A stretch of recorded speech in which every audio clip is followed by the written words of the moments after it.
कह रहे अमन की आयु उसके पुत्र की आयु की 3 गुनी है। अमन है और उसका बेटा है ना। 22 का कितना नंबर है? 1 नंबर।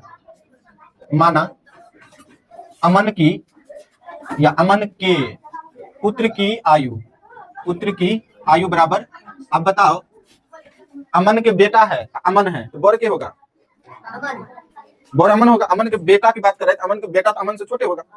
तो अमन के पुत्र की आयु x मतलब छोटे डाटा को हम मान लेते हैं। और यहां पर क्या लिखोगे? अमन की आयु बराबर कितना हो जाएगा? तो 3 गुना है। कितना गुना है? 3 गुना है। तो इसमें कितना से गुना? 3 से। अब लिखना क्या चीज? प्रश्न से। अब समझो कह रहा है क्या? 10 वर्ष पहले, 10 साल पहले। तो एकरा में भी 10 साल घटा लेंगे, बेटा में भी बाप में भी, दोनों घटा लो।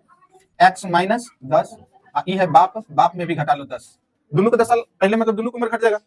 अब कह रहा है क्या कि 10 वर्ष पहले उसकी आयु पुत्र की आयु के 5 गुनी थी। मतलब ये बेटा है, ये बाप है, तो बाप 5 गुनी पहले से है अपना बेटा के। तो बेटा को बैलेंस करने के लिए बेटा में कितना से गुना कर देंगे?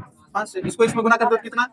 अब माइनस में 50 बराबर में 3x माइनस 10। अब इसको इधर लेके आएगा तो 5x माइनस 3x बराबर माइनस 10।